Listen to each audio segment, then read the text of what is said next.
CT scan করানোর পরে উনি রিপোর্ট দেখে বলতেছে যে টিউমার হয়েছে, ব্রেন টিউমার। শারীরিক কন্ডিশন ছিল হচ্ছে সে শোয়া থেকে উঠতে পারতো না, ইভেন হচ্ছে ওয়াশরুমে যেতে পারতো না। আমরা 2-3 জন ধরে তারপর ওয়াশরুমে নিয়ে যাওয়া লাগতো। ইভেন হচ্ছে সে উঠেও বসতে পারতো না। করার পরে এখন আলহামদুলিল্লাহ টোটালি সে হাঁটতে পারতেছে, নিজে নিজে চলতে পারতেছে, খাওয়া দাওয়া সবকিছু। মাত্র 2 সপ্তাহ ওষুধ খাওয়ার পরে উনি হাঁটা চলা শুরু করে দিয়েছে। আসসালামু আলাইকুম, আমি doctor ATM Rezaul Karim, cancer চিকিৎসক হিসাবে কর্মরত আছি গণস্বাস্থ্য হোমিওতে। ক্যান্সার গবেষক অধ্যক্ষ ডাক্তার এস.এম. সরোয়ার স্যারের সহযোদ্ধা হিসেবে কাজ করতেছি গণস্বাস্থ্য হোমিওতে। আজকে এমন একজন পেশেন্টের সামনে বা পেশেন্টের ছেলের সাথে পরিচয় করে দিব, যিনি গত মাসে ট্রিটমেন্ট নেওয়ার সময় একটা অস্বস্তিকর ছিল একটা ওনার কাছে একটা অনিশ্চয়তা ভাব ছিল যে ওনার মা সুস্থ হবে কিনা। ওনার সাথে পরিচয় হয়নি, ওনাদের অবস্থা সম্পর্কে জানবো। ইভেন 1 মাস ওষুধ খাওয়ার পর কি অবস্থা আছে ওনার কাছ থেকে একটু জেনে নিব। আসসালামু আলাইকুম। ওয়ালাইকুম আসসালাম। ভাই কেমন আছেন? জি, আলহামদুলিল্লাহ। কি আপনার নাম? আমার নাম তানজিম আহমেদ। তানজিম আহমেদ। জি। আপনার বাসা কোথায়? আমার বাসা হচ্ছে খিলগাঁও, চৌধুরীপাড়া। খিলগাঁও চৌধুরীপাড়া। চৌধুরীপাড়া। আচ্ছা, আপনার মার নাম?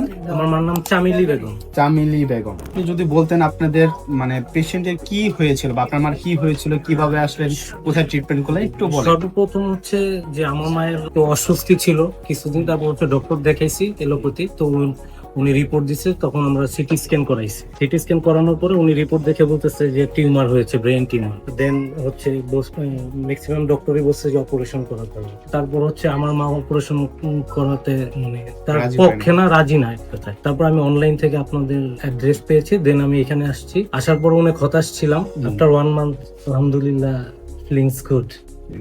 আচ্ছা, উনাকে যখন আমাদের এখানে মানে প্রথম অবস্থায় ট্রিটমেন্টের জন্য আপনি আসছিলেন, আপনি একাই আসছিলেন, একেবারে ওই দিনও রাতে শেষ বেলায় আসছিলেন, তো তখন উনার শারীরিক কন্ডিশন কি ছিল, কি অবস্থা, এটা যদি একটু বলতেন। শারীরিক কন্ডিশন ছিল হচ্ছে সে শোয়া থেকে উঠতে পারতো না, ইভেন হচ্ছে ওয়াশরুমে যেতে পারতো না। আমরা 2-3 জন ধরে তারপর ওয়াশরুমে নিয়ে যাওয়া লাগতো। ইভেন হচ্ছে সে উঠেও বসতে পারতো না, সেন্সলেস অবস্থার মতো অবস্থা ছিল।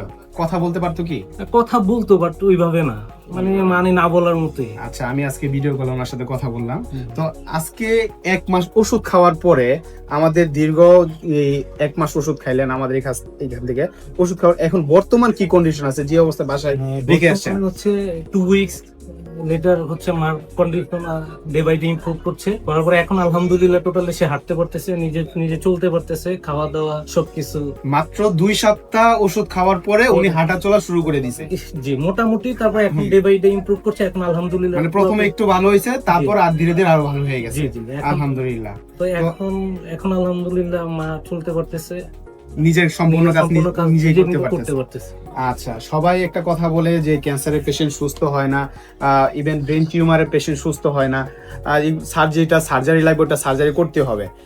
তো আমাদের এই ট্রিটমেন্ট ক্যান্সার গবেষক অধ্যক্ষ ডাক্তার এস.এম. সরোয়ার স্যার, ওনার ট্রিটমেন্ট ব্যবস্থা সম্পর্কে আপনি কি বলবেন? আলহামদুলিল্লাহ আমি স্যাটিসফাই। ইভেন হচ্ছে স্যার আমাকে লাস্ট দিন বলে দিয়েছিল যে আমি খুব আপসেট ছিলাম, তো স্যার বলছে যে ইনশাল্লাহ আপনার মা এই 1 মাসের মধ্যে সুস্থ হয়ে যাবে। তো আমাকে সে আশ্বাস দিছে, ইভেন আপনারও আশ্বাস দিয়েছেন। দ্যাটস ওয়াই আমি এখন মানে একদম স্যাটিসফাই আর কি। স্যার কিন্তু ওইদিন বলে দিছিল মনে হয় জি জি, যে একেবারে তাজা হয়ে যাবে, তাই না? জি জি, ইনশাআল্লাহ। আচ্ছা, তাহলে আমরা একটু স্যারের সাথে একটু কথা বলি।